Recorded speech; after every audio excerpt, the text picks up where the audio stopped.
covering the community, the people, events, and issues of Georgia, Carolina. This is the Means Report. Now, from the studios of WJBF News Channel 6 in Television Park in downtown Augusta, here's Brad Means.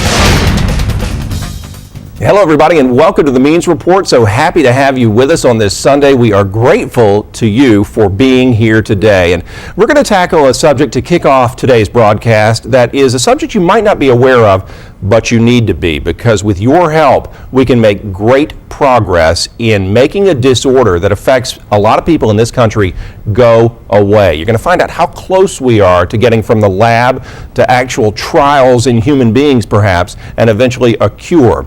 The disorder is called Glanzmann's thrombocythemia. It is a bleeding disorder, and we're going to have Helen Smith and her daughter Julia here. You probably know them. I'll tell you why in a few minutes, but they're going to be here to talk about their efforts on the national scene to work toward a cure. And you're going to find out how Julia is doing. We feel like we've been watching her grow up as she battles Glanzmann's and lives a normal sixth grader's life. So I'm anxious to catch up with her as well. But first, a little background on what Glanzmann's is from News Channel 6's Kimberly Scott. In many ways, Julia Smith is like any other 12-year-old, but she's also unique in her own way.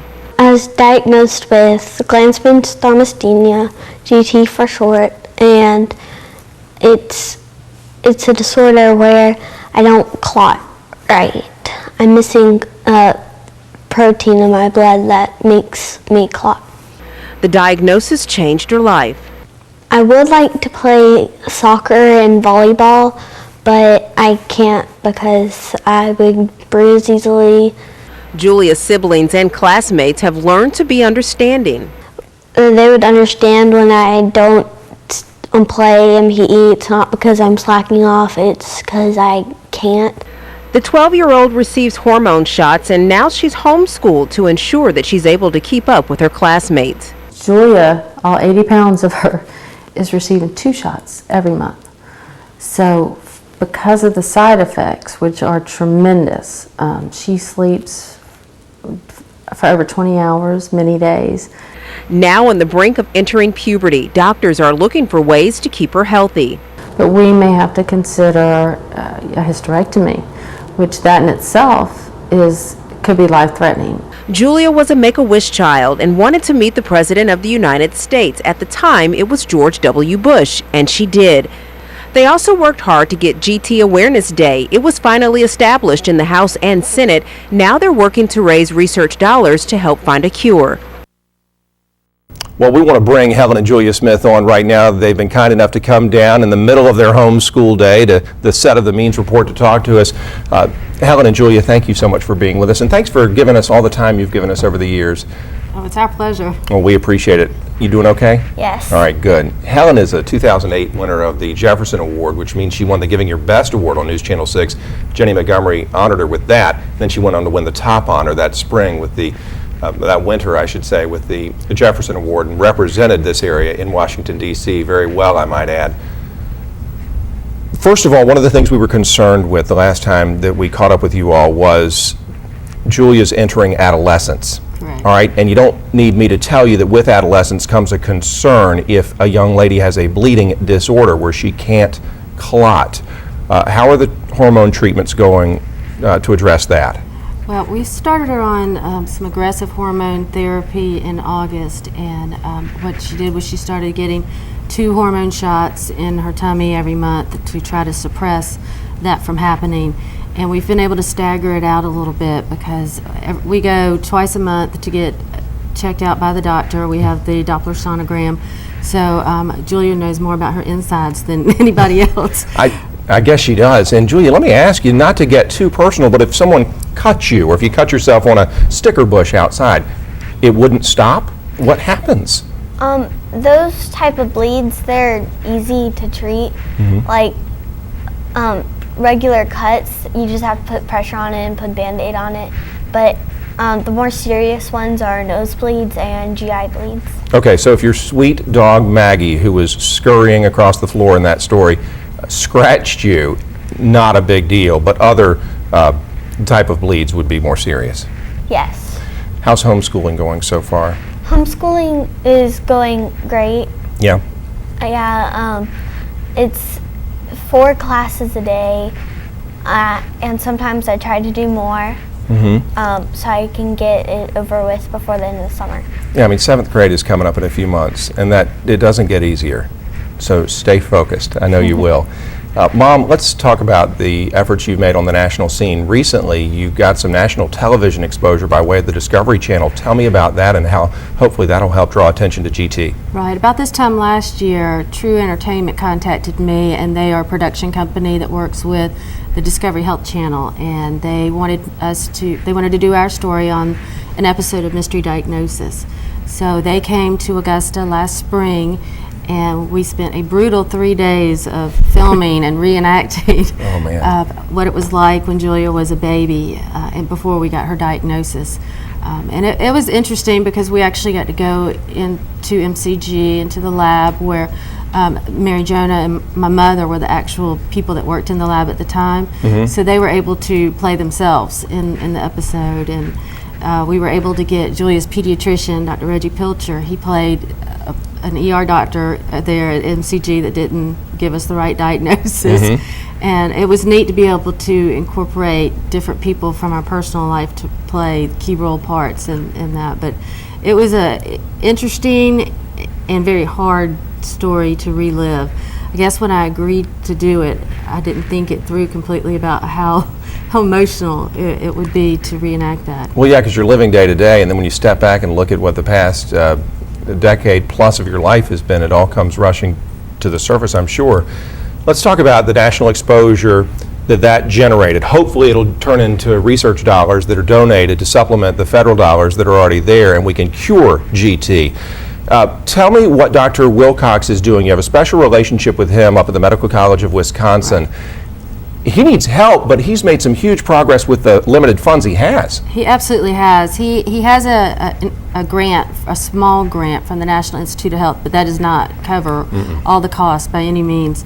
But with the money that he has and the money that we've raised to help keep the research going, he has been able to correct GT in the lab. But the curative method that he uses to correct GT, it's a gene manipulation. It also can be applied towards hemophilia and to red blood cells in cancer patients that were damaged during chemotherapy treatments. So the money not only goes to help correct Julia and the small number of people across the world that have her disorder, but it will correct, it'll affect hundreds of thousands of people. So, it's important. I feel like my role is to get out there and let the private sector know more about this research, and that in the grand scheme of things, it's going to take less than $50 million to get that cure out of the lab and into the patients. Well, that's encouraging too, because while that may sound like a lot of money at first, when you look at the budget that the federal government works with each year and you see some of the money they're spending things on, and you think, well, we need probably 50-ish million to take care of GT, to take care of hemophilia, to take care of red blood cell issues. It's not a ton of money. No, it's not. Not to me and to you personally, it would be a huge amount of money. But when you're talking about the government funds and all the different projects that they work on, it is not a whole lot of money. Julia, what's day-to-day life like? My first thought when I greeted you in the lobby a few minutes ago was, did I shake your hand too hard? First of all, did I? No. I mean, I was aware of it, but is it? Okay, so first of all, no, I didn't. No. Okay, good. Are those kind of issues things that you worry about each day? How hard someone shakes your hand, whether you come too close to running into somebody at Publix? What's your day like? It's mostly just like protecting my face from just everyday stuff. My friends are better about it now, but a few years ago, like, they would accidentally hit me in the face, or I'd get a lot more bruises. Like, if I hit a cabinet, I'd just get a bruise. Do you ride in the back seat of the car or the front? The front. You can ride in the front, no problem. All right. Yes, but we do not play punch buggy. No, you do not. Yeah, good. You're a good family. I wish we didn't sometimes, because with a 9- and 7-year-old boy, it hurts now. Well, what are your hopes for the future? I mean, what would life be like if all of a sudden GT was a thing of the past for you? What would you do? That'd be a lot better. I don't know what I would do. Probably play some sports I never got to play. And how confident are you, Helen, that we can get to that point, that the nation will wake up, if you will, to this disorder and start contributing the money needed to take us to the next level? I'm extremely confident just because I won't stop. I'll keep going.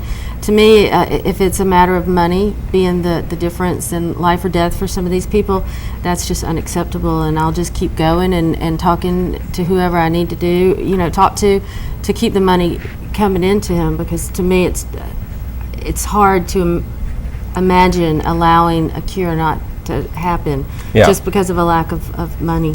What about the support system that you have from other parents who are dealing with GT or other bleeding related issues? Have you felt that from around this country? I have. I started a website, curegt.com, and a component of that website is a message board, and the message board is a great support system because there's one other patient in Georgia. She's an older lady here, but other than that, there's nobody anywhere around that has GT.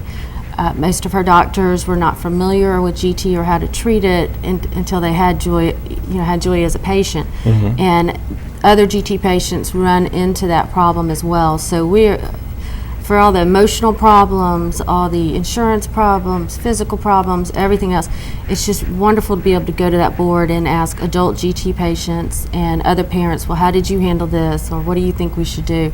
And it's a great way to get medications that may not be available to some people. We kind of network together and figure out a way to get these life-saving medicines to people who don't have access to them. Do you ever connect with any of those people on those message boards, Julia, or do you just kind of block GT out as much as you can? I'm friends with some people my age who have GT. Usually Mom would have a casino night to raise money for GT, and that's when most of the GT patients come to Augusta, and so I get to meet up with my friends who have the same thing I do.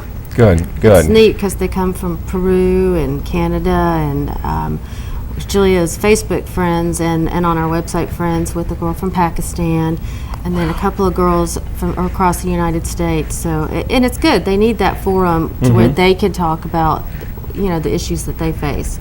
Is this the most poised sixth grader you've ever seen in your life? She's pretty good. I mean, to just go on television and go around as an advocate for GT research as if it's nothing. She does it well. I always make sure I ask her first, because I don't want to intrude on her privacy. Sure. And this is her life.